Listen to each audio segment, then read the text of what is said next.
Yo, happy Thanksgiving again, brother. I hope everything was well. Yeah, man, can't complain. Quiet and peaceful, like always. Well, I enjoy it. Yeah, I know for me, I went in as usual. Had a great time, man. Love being around the family. Such a special time. I mean, I think when you start to reflect, and a lot of things that we talk about, one of the things I think we could do probably a better job is talking about gratitude and the things that we are thankful for, and Thanksgiving at this time of year is very special because you get to be around your loved ones and cherish those moments and those conversations. And in the past, the old timers, right? They would give you stories, and you could pass on story from generation to generation.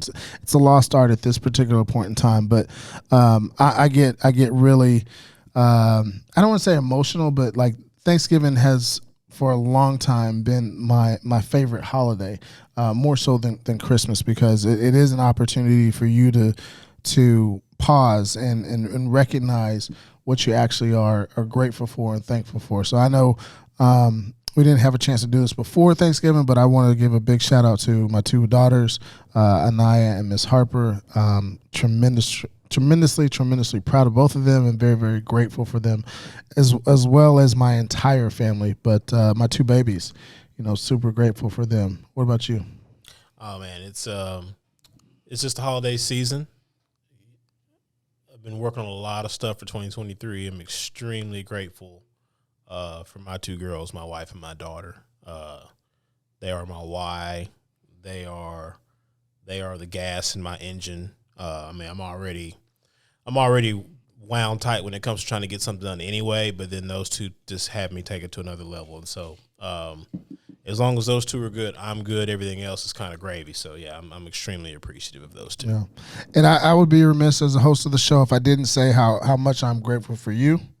I appreciate you stepping up and filling in and doing a lot of stuff on the back end. I know we talked about that a couple of episodes ago, but much love and respect to you, brother, for what you do for this podcast. And obviously, I think we both owe a huge debt of gratitude towards Adam. Oh, yes. And I'm also throwing Lacey, right? So hopefully you don't mind me saying his wife's name. It's all good. But a big shout out to them, because Lacey allows Adam enough leash to come out and hang out with us and come home smelling like smoke at times and things like that. So big shout out to Adam and the Hayes family. But yeah, man, I'm excited, man. We're rocking and rolling. We're knocking on the door of 2024 in the year of our Lord. Can you imagine? In the time we're in elementary school, middle school, and high school, like, hey, one day the calendar's gonna say 2024. I think we thought the world was gonna shut down in 2000. 2000. Yeah. Okay, it's gonna hit 12 o'clock and everything's gonna go black. Yeah, so that's funny that you mentioned that. I remember because I was in college in 2000. Like I was a freshman in college, I think, or maybe a sophomore. But I remember all of that, right? And then they were like, "Hey, all these computer programs they're not ready for it. Everything's going to shut down." No one knew what was going to happen. But it's interesting that you took me back to college. Our guest that we're going to introduce here in a second is from the ATL. ATL, shawty, what up? And I had a very, very memorable experience in Atlanta, but we'll tap into that here momentarily. Welcome back to the Vision Lab podcast. I'm your host, Ryan Cuffey, alongside my co-host, Mr. Ryan Mosley. The Vision Lab is the official growth mindset podcast to all visionaries worldwide, and we're showing mad love to the cigar community. It's here in the lab where we uncover people's visions and dreams and how those dreams come into reality. Folks, it's all about tapping into and becoming the absolute best versions of ourselves through self-discovery, self-examination, and self-actualization. Mo, I'm excited. I want to give you another big ups and props for getting this guest. This is my lane. This is the language that I speak. So this is the hill you chose to stand upon. 100%. And I'm so excited. So Mo, who do we got on the show today? Cuff, today's guest is a native of Atlanta, Georgia. She is a serial entrepreneur in the real estate space. She does all kind of fun things, and like I said earlier, this is a hill that you have been standing on and waving the flag for a couple of years now from a business standpoint. Yes. So that being said, please welcome Miss Jasmine Dudley to the Vision Lab podcast. What up? What up? What up, Shawty? Hey. ATL, Shawty, what's ATL, good? What it do? What it do? Now, hold on. What it do? That's Texas, isn't it?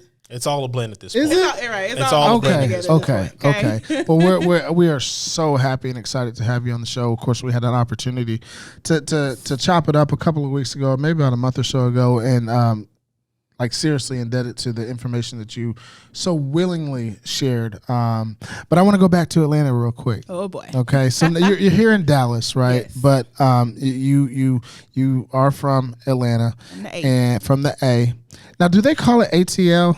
And I've always wondered that because like people in that I'm from Arlington, like some people will say Agtown or whatever, but like if you're outside, everybody says Arlington. Do y'all call it the A or you call it ATL?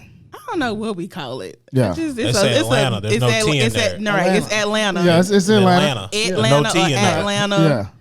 Yeah. It is what it is. We call it the A. Call it home. Yeah. Well, I had Atlanta's always been a really, really cool place. The Mecca, as I used to kind of refer to it as. But back in early, I think it was 2001, 2002, something like that. Atlanta had the NBA All-Star game, right? I'm in college, I got a couple of nickels to rub together just to make some things pop. Yeah, that's it. Other than that, it was lint. But, we flipped. I went to school in Nashville, right? So I flipped down there to Atlanta, hung out with my homies from Dallas, and we met up out in Atlanta and kicked it. Lenox Mall. Ooh. I will never, ever, ever forget Lenox Mall. Let me tell y'all a quick story, man. Lenox Mall, what is it? Is it 3 stories high? Yeah. Maybe 4? Okay. So we're standing at, first of all, it's NBA All-Star Weekend, and, they've got probably 60 to 70,000 people that are in Lenox Mall. All right? at one time. At one time. And let's be honest, okay? It is what it is. It's NBA, it's basketball, it's mostly us that are out there. You feel me? So I'm standing probably on this, the 3rd level, and I'm looking down, kind of like on a banister, if you will, like a long glass railing, and I'm looking over and I'm just looking at all these people. And this is my biggest thought or memory from Atlanta. And I looked behind me, and there's like a Jared or some jewelry store. You know what I mean? And I remember saying to myself, yo, if shit pops off, this is going to be ugly. Like, cats are going to come out here with so much jewelry and diamonds. And if they wanted to bum rush that place, it would have been a massive come up. But had such a tremendous time in Atlanta. Why would that be one of your thoughts? Well, first of all, I'm 19, 20 years old, and where you like to see stuff pop off. Right. No, it wasn't even that. No, the opposite. I'm 360 degrees of awareness, so I need to understand what's going on. Happening? And I'm like, wait a minute, this is like it took us 2.5 hours to get inside the mall, right? Yeah. And then on top of that, it's just so many people in one sitting. You know what I mean? And I'm like, okay, this is cool, but something, in my brain was like, look, you need to be on high alert. You need to understand what's going on and kind of keep your head on the swivel. You know what I mean? And it just dawned on me like, yo, there's this jewelry store right here behind me, a Jarrett's or Gallery or whatever they call them. Zales or something. Zales, something like that. And I was just like, man, I would feel really, really bad for them if something popped off. And so I'll never forget that about Atlanta. Of course, we did some other things that I won't say on the microphone because I have 2 beautiful daughters, but we had such a tremendous time in Atlanta. I'm always been a big fan of Atlanta and the people that come out of there. So big ups. Atlanta got some good people coming out of there. I love hello, Case in point, right Case here. in point, for sure. So Mo, what are we talking about today? I'm excited. So we're in the real estate space on multiple levels, and one of the hills that you've been standing on for 2.5, 3 years now, shouting, like literally lone wolf, like waving the flag, like, look, y'all, please listen to me. Yeah, please listen to me. There's this thing called arbitrage. There's this thing called Airbnb, blah, blah, blah. Like, we need to do it. And, we did other stuff, made money or whatever, but you never gave up. And so I was at church one day and saw my wife talking to this lady. And, my wife being an advocate for me was like, oh, you should talk to my husband. Turned out to be Jasmine. And we exchanged information. And she's like, well, this is what I do. And I said, and you were in Columbia at the time. Yeah. And I told her on the phone, I said, my partner gets back next week. He's going to have a conversation with you. Well, did I tell you the truth? Absolutely. Like, she told me what she was into. And in my head, because I told you when you left for Columbia, it's like, when you get back, I'll try to have something that's forward motion on it. And we had a conversation. I told her, I said, when my partner gets back, he's going to have a conversation with you. Yes. And, so, I guess when you use the word arbitrage, corporate housing, Airbnb, all that umbrella, she's got her hands firmly planted in it. And I remember she told me about it. I just thought, I can't wait till Cuff gets back. I can't wait till he gets back. It certainly was and is a blessing, and I'm grateful for that conversation. I don't believe that it will be the last one that we have outside of this podcast as well. But I think the timing of this is so poignant, right? We're getting ready to turn the calendar. If we're all blessed to see, what God has in store for us for 2024, I think this is a way for people to, inflation is high, right? And it's really impacting a lot of people. I think this is a way for you to make some additional income or have an additional stream of revenue for you, for your household, et cetera. So let's just get into it, right? Yes, let's do it. So you got Airbnb, you got STR, short-term rentals. You've got arbitrage, right? Like, what do all these things mean? Like, if you could kind of give our listeners, we call them visionaries, by the way, but if you can kind of give them a high-level overview of what we're talking about. Yeah. So I like to break it down like this when I'm coaching my clients or teaching one of my classes, that in this space with midterm rentals or short-term rentals, you just become the middleman. And everybody knows that the middleman gets a nice little cut, right? And so in this space of Airbnb, when you look at the platform and think about what it is you technically, in the space that I'm in, I don't own most of the properties. We arbitrage the properties where we go and rent from someone else. And then in turn, furnish the properties, and then we find an end renter to rent the property either for a weekend or for a few months. And I like to have mine in for a few months. And so I basically become the middleman for these properties where people are looking to stay short term or stay maybe just a few more weeks or a few more months for whatever reason they need to come to the city to do that. And as the middleman person, I make the difference, and I get to set that difference between what the rental office would make on a lease and, what the customer would typically pay. So that's pretty much what it is. So for those that may have missed it, on the arbitrage side of the actual arbitrage is you placate as a middle person between a leaser and a leasee. You've already have the establishment, the domicile, whatever that is, whether that's an apartment or the house, and whoever's looking for a place to live, anywhere between a couple of weeks to a couple of months to maybe even a year, or short of a year, right?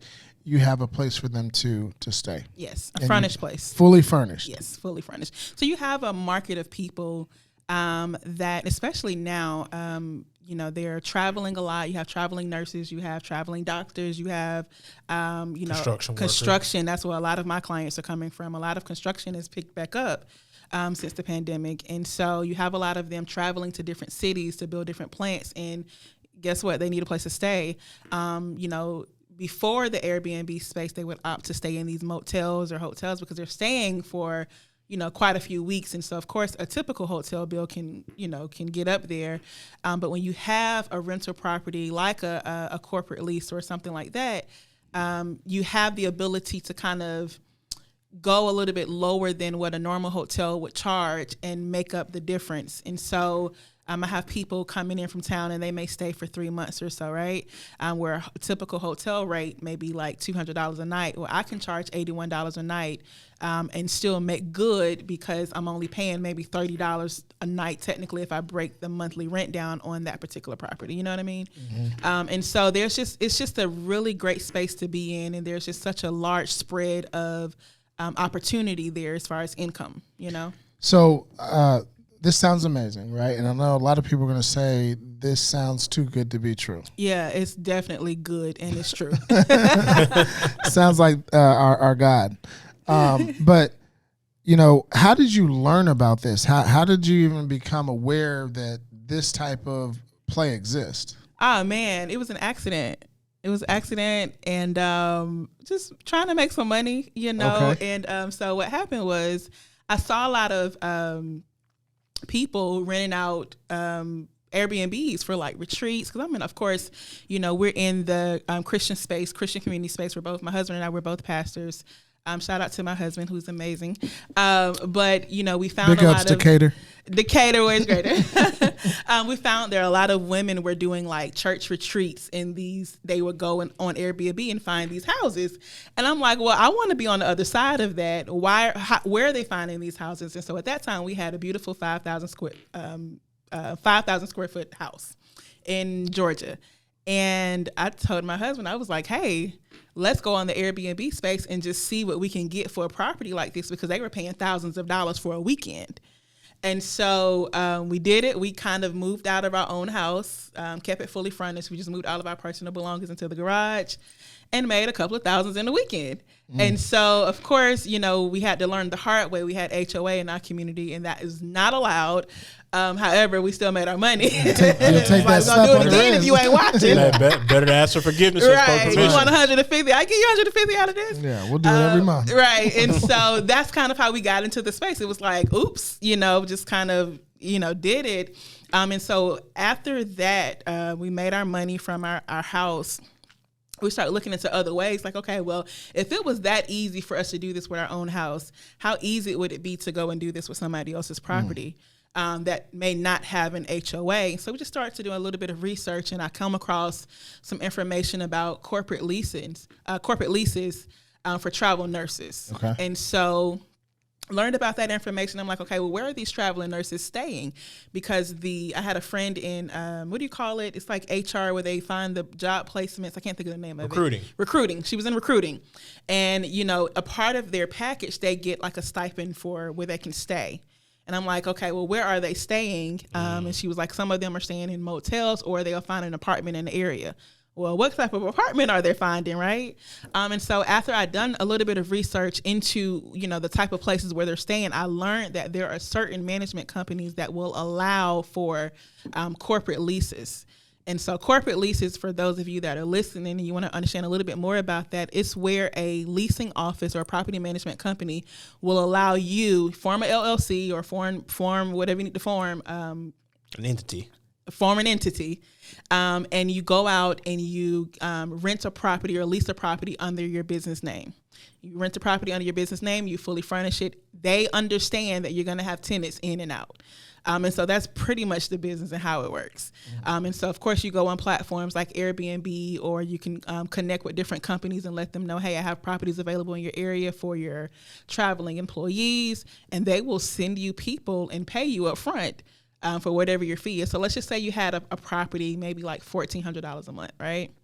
I'm guessing that may average out about $30 a night. Okay. It's a 2-bedroom, maybe. Come on, pull the calculators out. I'm Not really, division. really good with numbers, but I just don't have that part of my brain turning right now. All right, So I'm trying to learn $46. something. So $46. So I'm trying to learn something right now. $46 a night, right? Did you figure that out, or you get some help from Decatur? No, I got my calculator. Okay. I am good with math though, but I Yeah. got my calculator. So $1,400 property. Yeah. So let's just say it's not in the city nowhere, because of course, the closer you are to the city, the more the rent is going to be. Let's just say you got a property on the outskirts of the city, $1,400 a month. So that's going to average out about $46 a night. Now, say it's a 2-bedroom. If you divide that by 2, that's $23 a night. Mm-hmm. So you go and find a company that's willing to pay about $99 a night for a hotel anyway, and you charge them $89. You charge them $79 a night for your property. And you make a really good return on your investment. So you're only paying $1,400 a month. And let's just say they're willing. You went down to the bedroom, and you said there's 2 bedrooms. So we took the 46, divided by 2. So we have 2 bedrooms, right? 23 each. Are you charging the per room, per bed, room? per Yep. butt I want to make bed. sure. I want to make sure Yes. people understand that, because Yes. now you really 2x your money, your Exactly. return, right? Exactly. So now I'm getting $89, $79 per room. Mm-hmm. Now how do they feel about their employee staying in a apartment or a house that has multiple beds, right, with somebody that they don't know? Well, typically when I do it that way, they're typically from the same company. Okay. And so I've had up to four nurses in one particular property. They all worked in the same facility. Okay. And so the company was okay with that because it's not a liability for them to have the same employees in the same property. Okay. So, but there's another side to that, right? So there are properties where I list on certain sites like Airbnb or Booking.com, and it may just be a family that's wanting to come in town for a week, or a family that's wanting to come in town for 3 months or so because let's just say the spouse has a job gig on a construction site. Well, obviously those 2 bedrooms are going to go to that entire family, or the entire unit is going to go to that entire family. And so the way that I charge them as what they would pay for a regular hotel night. So if it's $199 in the area, I may charge them $149 a night. You know what I mean? And so let's just do the math on that. So I'm charging you $149 a night for 30 nights. I'm making $4,470. Take out my rent for $1,400. I'm making $3,000 for you being there for a month, right? And so it's a really good return on investment when you look at it that way. Mm-hmm. So yeah. This is incredible that this opportunity exists or this marketplace really exists, and not a lot of people know about it. I think a lot of people understand what Airbnbs are, especially from a consumer perspective. But you kind of walked us through that journey of how you stumbled upon this. But like, how have you been scaling? I mean, you moved from Atlanta to Dallas, right? And it's a rinse and repeat type situation. Yeah. But like, how did you learn? Like the steps that you need to take to really get this scaled out? As far as like with the property management office, like what the process was, right? How did you refine your process? I got a few no's first, and a lot of times when I got no's from different property management companies, they told me why they were saying no, so I knew what to tweak by the time I went to the next property. When I finally got a yes from some of those properties, I understood what they were looking for, what their criteria were. And the fact that they got to get rid of these empty units. And so they were willing to give me 2 and 3, sometimes 10 properties at a time, as many as I could handle. And the way I judged how many I needed, I looked at how many bookings. Like if I got one, I started looking at how many bookings am I getting in this area typically. Right now in Cartersville, Georgia, I didn't mean to say that, but right now in Cartersville, Georgia, if anybody's looking to invest in Georgia, it's popping right now. And that's not even a really big city. But I started getting rental property requests for one of my units out there. And I had some of the people that I trained, they got the units out there as well. I was probably getting 2 and 3 requests per day for people needing to come and stay. So I was like, okay, well, this is a really good area for us to invest in. And so that's how I make a determination as far as how many properties can we scale up in that particular area, just depending on how many requests are coming in. What's the demand for the area? And then you also want to look at things like what's being built in the area, right? Mm-hmm. So this particular area, there was a new Kia plant being built. It's going to take them about a year to complete this plant, which means that they're in and out sending construction workers to work on this plant. And all the ancillary stuff that comes with it. Right. And so, of course, when they're looking for a place, looking for places, we're right there. So you find out, okay, what's the name of this construction company?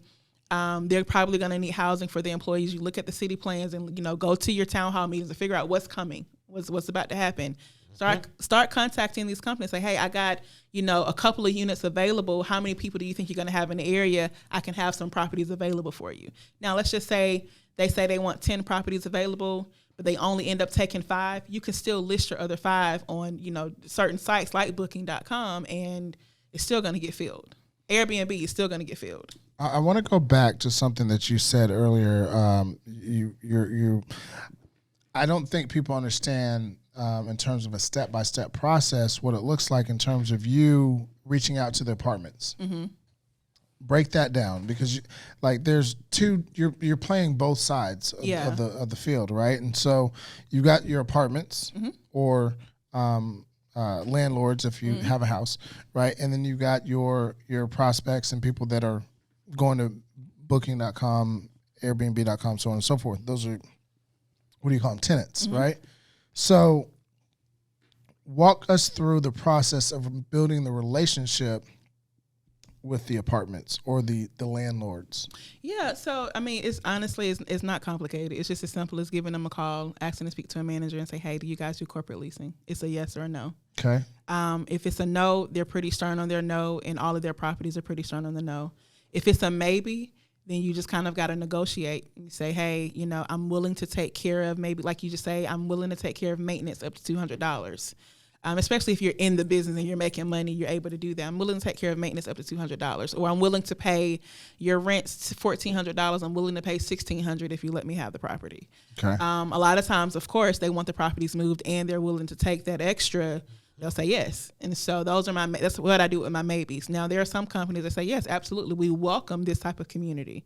As long as you follow, whatever the guidelines that they set. Like one company, their requirements is that whoever stays for 2 weeks or more, 14 days or more, must submit a background check. Not a credit check, but just a background check. Okay, we can do that because we do that up front anyway.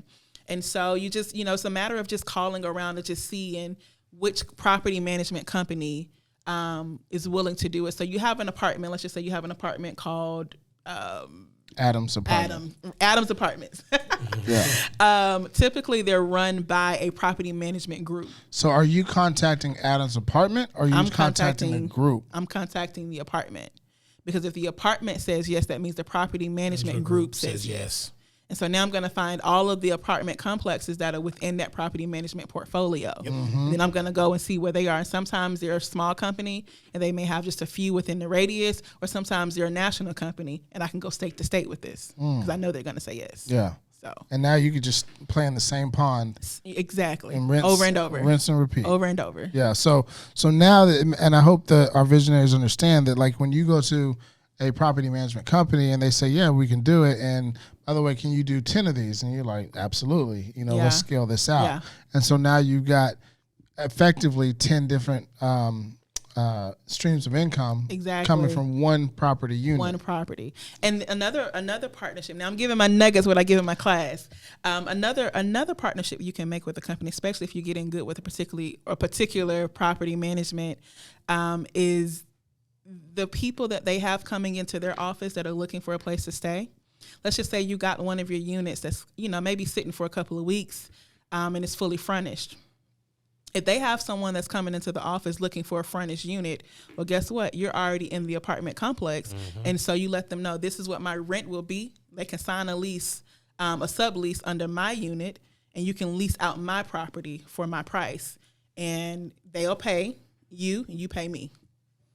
And so now you open up the apartment complex to more prospects, because now they can offer, furnished units longer term, obviously, to some of the tenants that may not have a furnished property. Does that make sense? Yeah, that's all sense in the world. I'm rocking with you. I told you when I first talked, I was like, my partner's gonna absolutely love to hear this. Yeah. So we'll let the visionaries behind the curtain, right? So Cuff and I are part of an investment group. And we started mapping things out a couple of years ago. We were like, okay, we're going to build houses, or we're going to do Airbnbs, or, what are we going to do when we were mapping things out? This was a long time ago. But long story short, you were the one that said, hey, we got to do something from this whole Airbnb arbitrage standpoint. You were the only person in the meeting, standing on the hill by yourself, waving that flag. And it finally came back around. They don't want to listen, Jasmine. They don't want to listen. It came back around big time. So kudos to you. Like I said, thank you for being so open with the information and things like that. Let me push the ball forward. So you had things up and running in Georgia. Mm-hmm. You moved to Texas. Yes. 2-part question. 1, how do you manage things back in Georgia? Mm-hmm. 2, how do you go about, for lack of a better word, scaling or getting the baby up and walking on its own here in Texas? Okay, let me answer the first part of your question. The great thing about being in this space is I don't have to be at the properties. Mm-hmm. And so we can have move-ins and move-outs without me being there.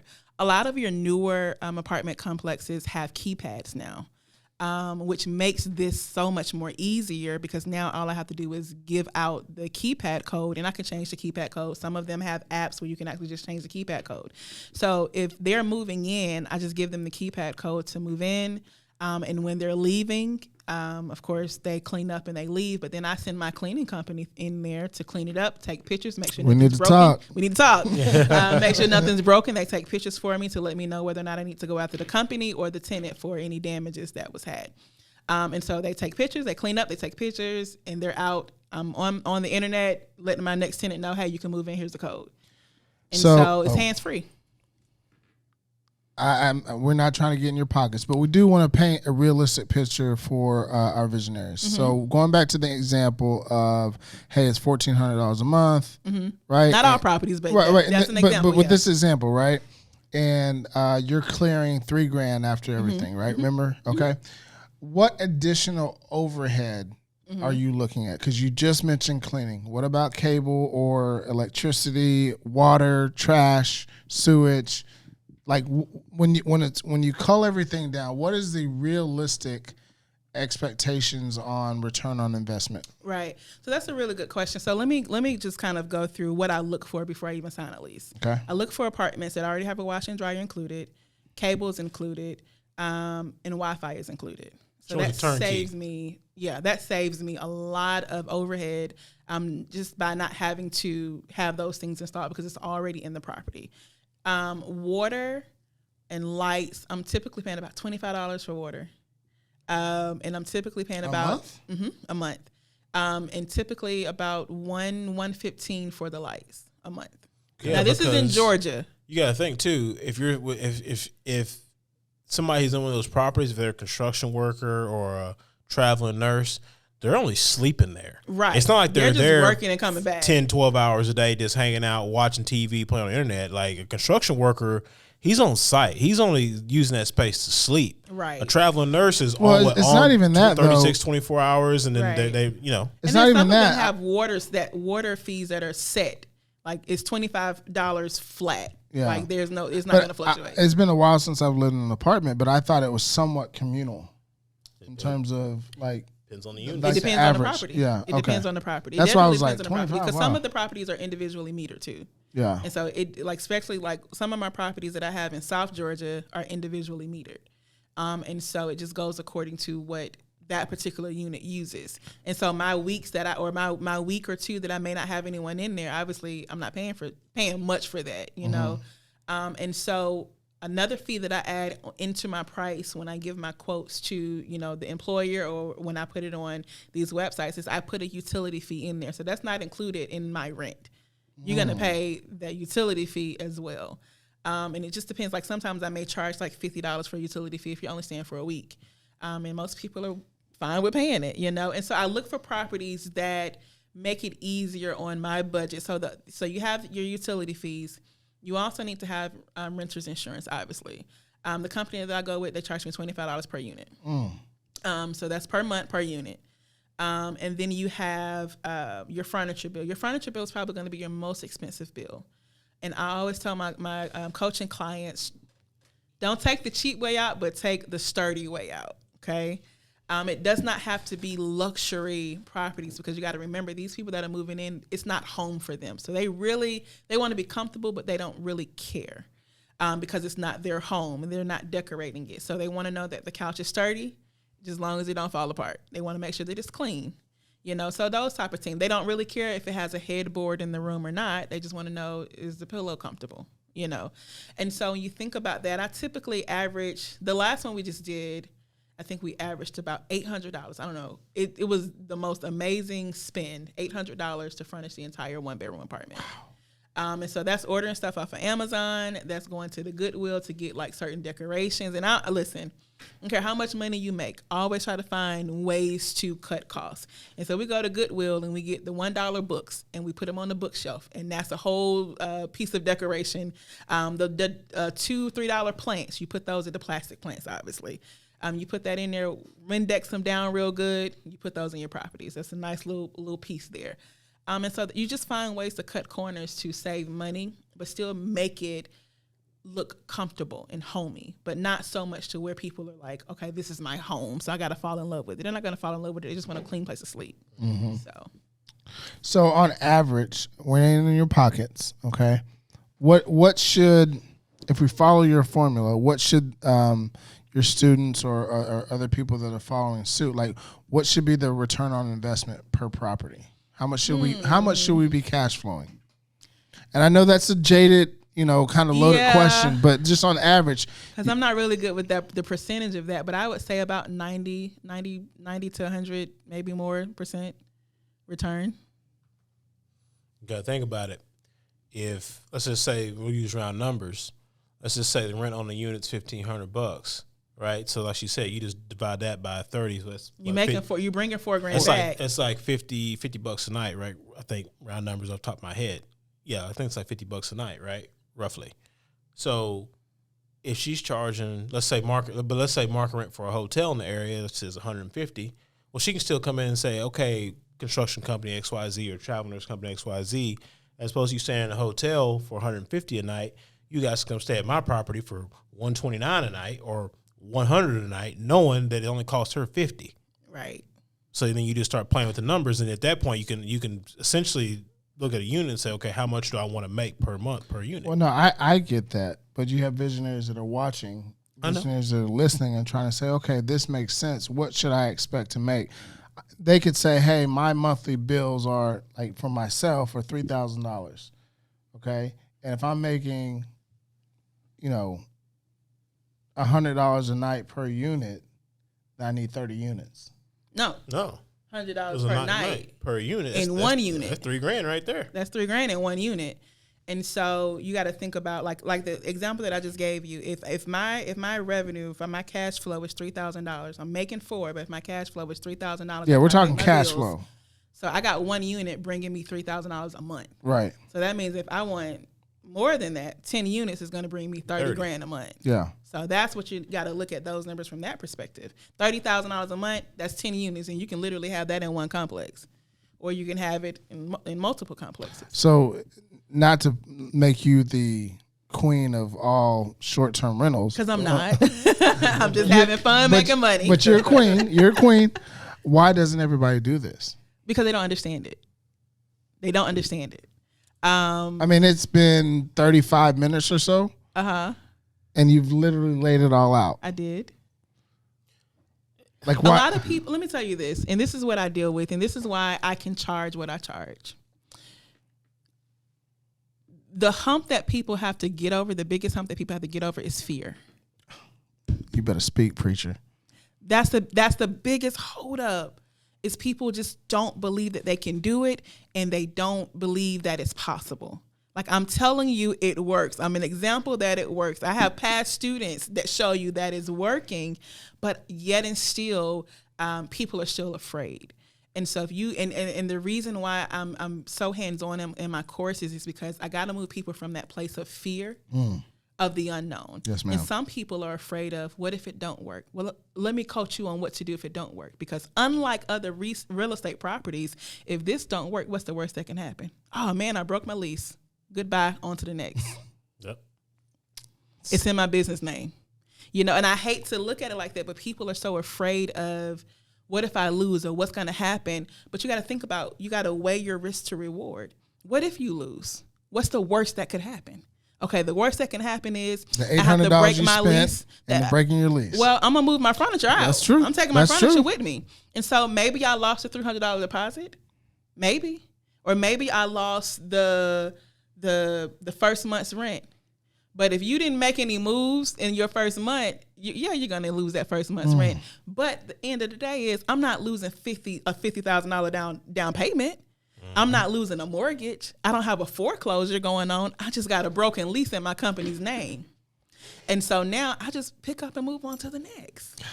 God is good. It don't work over here in this city. Okay. All right. Well, let me go over here to this city. Has that happened to you? No. But it has happened to some of my students. Yeah. Yeah. What do you say all the time? Well, what we want is on the other side of fear. Oh, everything that we want is on the other side of fear. 100%. Everything. And I could literally, we could do this for a couple hours, but you're talking about mindset, and that is the core tenet of this show. Okay. Overcoming fears, what we just talked about. What type of mindset do you have to do this? I don't care. That's just how I am. I really think you have to have the mindset of, and I guess for me, I think in this way, and I don't know if it's because of how I grew up or the life I've lived. I'm always thinking like, what's the worst that can happen? Is it going to kill me? If it's not going to kill me, let's roll. Let's run the play, and that's just how I look at things. Love that. You're going to lose some, you're going to win some, but if you have a positive mindset, you'll win more than you lose. Where did that come from? For me personally, yeah. I think it's just my life and how I grew up. Yeah. Before I get into all of that, it's just I didn't have the glamorous life growing up, but it was just like, what's the worst that can happen? I've been put out on the street before. I've had cars repoed before. I've lost jobs before. I mean, I've lost a son. Oh, wow. So what's the worst that could happen as to a me mother, at this point? That's the ultimate. I think the lesson you learn in throughout all this stuff is the sun keeps coming up the next day. It's going to always come up. Whether you're there or not. That's the one thing that's guaranteed, is that the sun is going to come up every single morning, with or without you. You might as well participate. Yeah, the Bible says joy comes in the morning. Weeping may endure for a night, but joy comes in the morning, which means there's a light on the other side of the darkness. Are you working full time right now? No, I haven't worked a job in 7 years. How's my daughter? She just turned 9, so 8 years.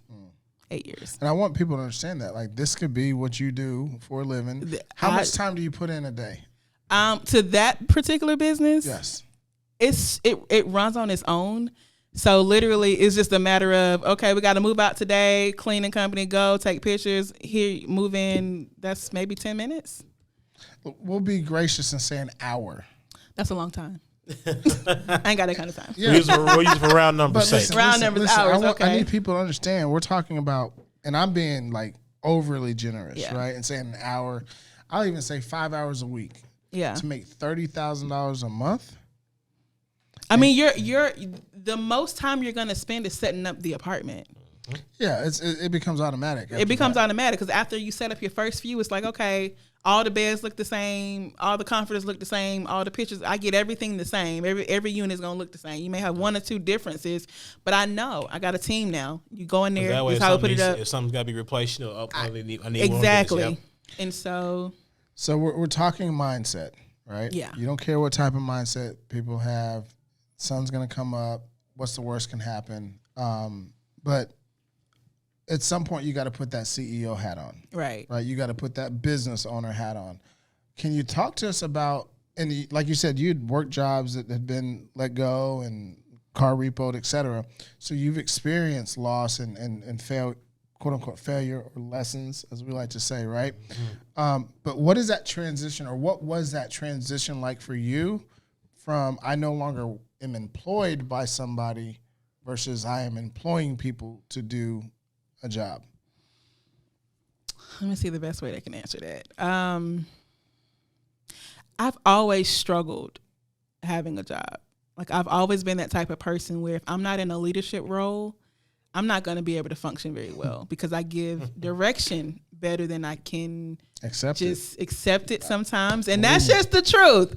Now, hey, I understand. And so my husband has had to really work on me with this instruction thing, but I think I got it. Some people ain't born, to just take orders like that. Right. Well, and it probably because I'm so analytical in certain things. So if you give me an instruction, I'm thinking it all the way through in areas that you may not have thought about. That don't make sense. And then it doesn't make sense. So it's kind of hard for me to flow with you without giving you some feedback that you may take as pushback, right? And so I found myself. I know why you're laughing. And so, now being in the position that I'm in where I have clients, where I have people that work for us, it's easier for me to think from a mindset of, okay, I know what you experience or what you're experiencing as an employee or as a subcontractor. And I want to make sure that I give you the best possible solution to make your job easier.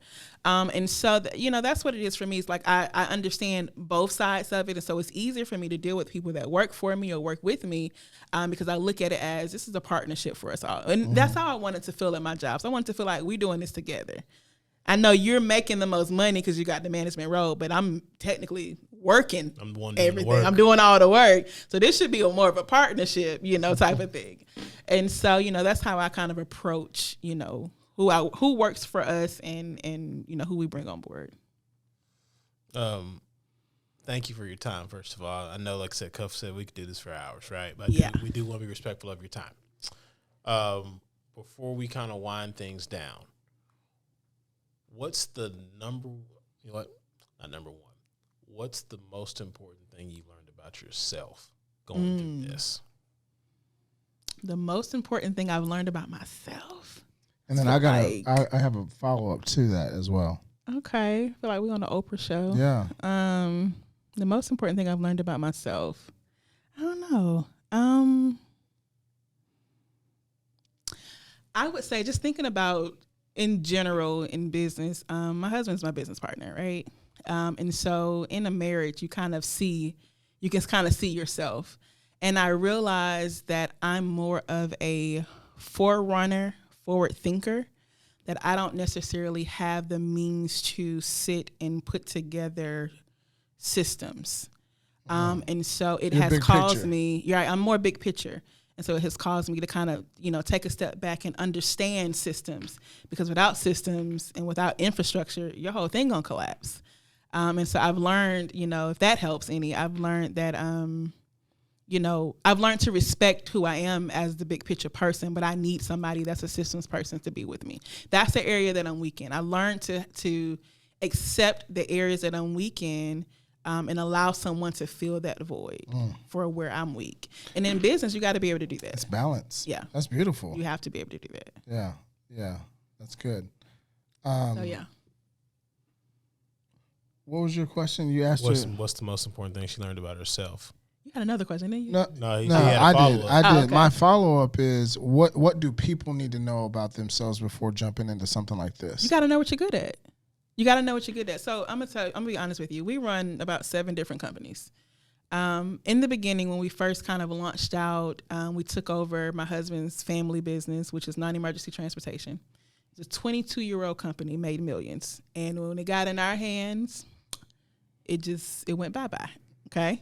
One of the things that I learned during that process, and even as we kind of, matriculated over into other businesses, is that I needed to learn, again, going back to what we talked about, I needed to learn what I'm good at and what I'm not good at.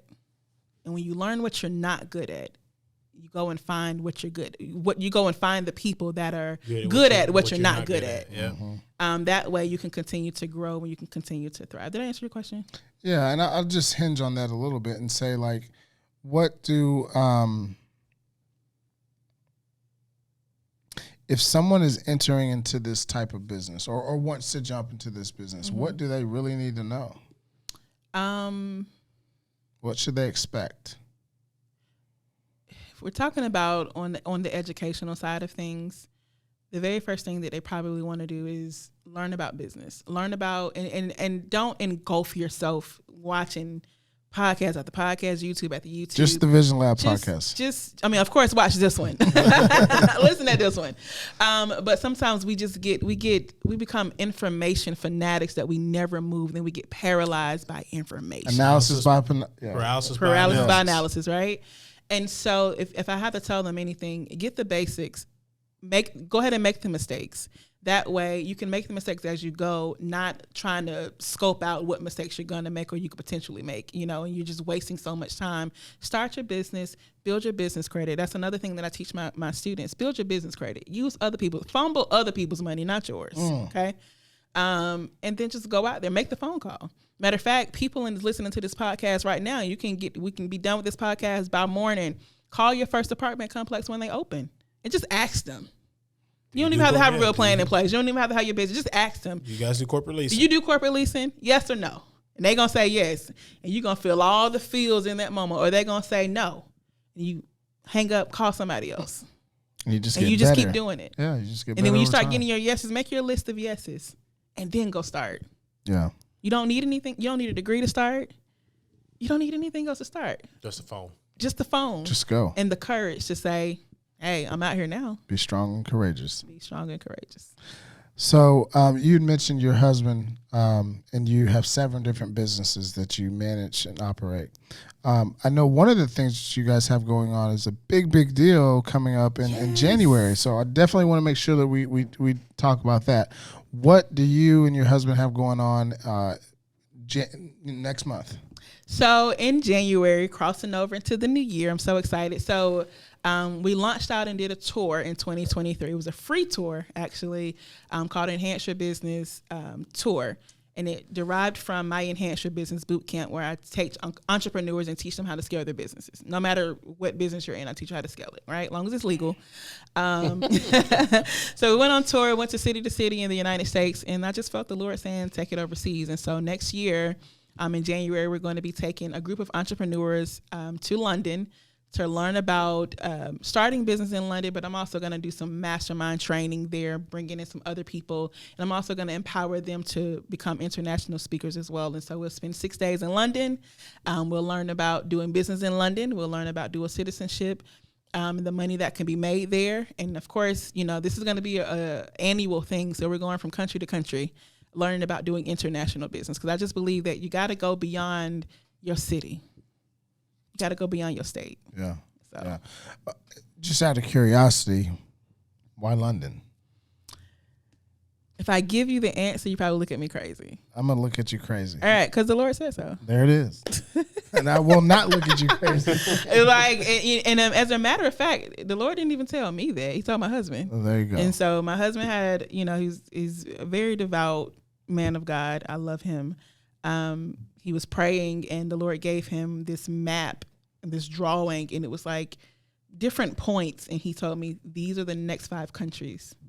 And they meant something very, very deep. But if you ask me, I can't tell you what it meant. Well, we can ask the cater later. Yeah, please ask the cater, because he has a very profound revelation as to why we're starting in London and then where we're going next. So that's where it came from. Just be still and be obedient. Yes. Yeah, I love it. Well, P, I think it's that time. It is. But before we do, I think we would be remiss if we didn't give you the opportunity for all of our visionaries to connect with you, to learn more about the trip, how they can find it, how they can find you, your husband. Put all your socials out there. All the we're ways. We're going to be here for days if I put it all out there. The easiest thing is just to find us on socials. I'm Jasmine Dudley Official on Instagram, TikTok, Facebook. My husband is Kenyon R. Dudley on Instagram, on all socials, actually. The tour is EYBtour.com. That's Enhance Your Business, EYBtour.com. And all of the information about our other cities and London is already on there. And so you can also go to Linktree, All Things Jasmine. That's where you're going to find information about our publishing house, information about the direct sales company that we just launched for women, information about the speaking courses that we have, and all the other things that we do. So busy bees. Yes. I love it. Well, we're going to pray over y'all, safe travels, and that the connections are made, that people are positively impacted and influenced by what you guys are doing, and that the movement grows every single year that you guys do that. Amen. So that being said, it's time to land the plane as we close out the show. All right. We ask these questions to everybody we have on the show. Hot seat. Let's go. Something like it. So it's you. There are 5 other seats at a round table. You get to have anybody you want at the table. The only stipulation we put on that is that you can't have God at your table. That's too easy. Okay. Or Jesus. You're already at the table, too right? easy. Outside of that, dead or alive. 5 people at the table? Yep. Dead or alive? Dead or alive. I don't know if I want nobody dead at the table. It's your table. I would probably have Myron Golden. Y'all about to run? No, we ain't never heard Myron Golden. Oh, please find Uncle Myron. Myron Golden would probably be one.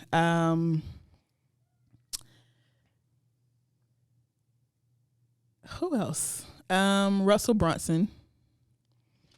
Are these like people from Atlanta? No. Some high school friends? These are global multimillionaires, billionaires. I would have Grant Cardone at the table. That's 3. And I would have my husband at the table. That's 4. He got the 4th slot. I got one more. Well, hold on. You just made it. You just made it, Kenny. You just made it. Why did Decatur get the 4 slot? Well, I was going here, and then here. Okay. I'm looking so at the seats in the room. He's closest. He's the closest to me, right? Because if he's your okay. right. I got you. One more person I would have sitting at the table with me, Rosa Parks. That's a good one. Yeah. Well, I'm just curious. Where does Rosa sit? Rosa's sitting next. She's sitting next to me. But is she next to Grant? She probably is next to Grant. I think she's next to Grant. I think she needs to sit next to Grant. Think she's yeah. And Russell. She's sitting next to Grant and Russell.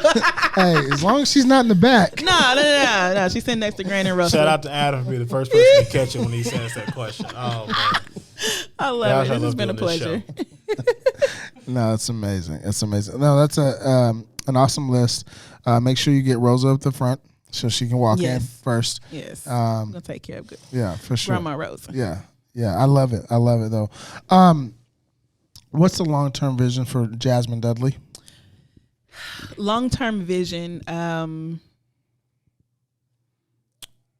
continue to pull us out of the poverty mindset. Why is that so important to you? Because I've been there. And I understand making money but still having an impoverished mind, which causes you to keep losing it. And you're in this never-ending cycle of defeat, and you can't get out, and generations after you can't get out.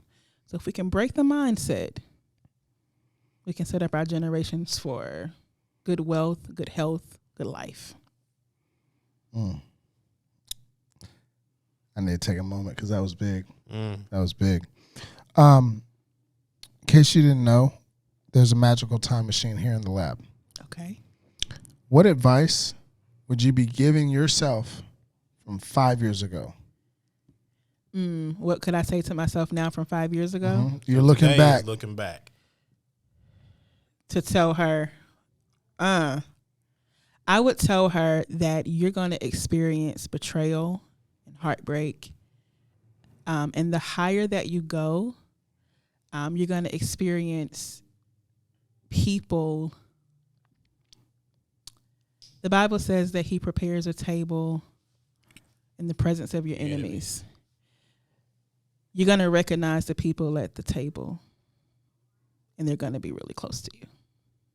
And it don't mean you any good. It don't mean you any good. So at the table. So you got Rosa and Grant up at the front. That table. Okay. Not that table. Not that table.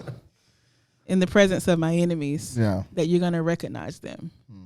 And in every level that you ascend to, you're going to have to drop off some people, voluntarily or involuntarily. That's good. And it's going to hurt. That's good. But girl, you're going to get through it. Yes, ma'am. But everybody can't go. And everybody can't go. It's not meant for everybody. It's not. Listen, let me say this one thing. I was listening to a TikTok or something. I was listening to something, and it said that the eagle, when it's flying, the only animal that dares to attack an eagle is a crow. But the crow gets on top of the eagle and starts pecking at his neck. The eagles. Yeah. But the eagle does not respond, does not react. It just soars higher. And the higher it goes, the more complicated it becomes for the crow to breathe. And so it eventually falls off. So I would say to your visionaries tonight to keep soaring. Keep soaring. Keep soaring. I'm going to fast forward the clock 5 years from now. So forgive me, but I'm going to make you a little bit older. Okay. What advice is that older version of Jasmine? She's looking back at you today. What advice is she telling you today in December 2023? The advice that she would be giving me would be to continue to be intentional with your children, because they're the ones that's going to carry your legacy. That's a big thing for me. That's a big thing for me. Amen. And so my future self would tell me to continue to be and invest. My greatest investment is in my family. And so to continue to invest in my husband, continue to invest in my children. I love it. I absolutely love it. Jasmine, this has been such an honor for me specifically. Mo knows that, but also to our visionaries that are tuning in. I just want to say thank you. This has been so rewarding for me. I'm excited. This instantly jumped up to my top 10 off rip. What? Yeah. I made it to the top 10. Yeah, and I haven't even listened to watch this yet, but no, super impactful. And Amen. I'm very grateful for you jumping into the lab with us today. And so to all of our visionaries that are tuning in, remember each one of our guests are dropping nuggets of wisdom here on the Trail of Life. Ultimately, my friends, it's up to you to pick them up. Ladies and gentlemen, my name is Ryan Mosley. He's Ryan Cuffey. Thank you again to our guest, Jasmine Dudley. Yes. And we'll see you guys next time, another episode of the Vision Lab podcast. Blessings.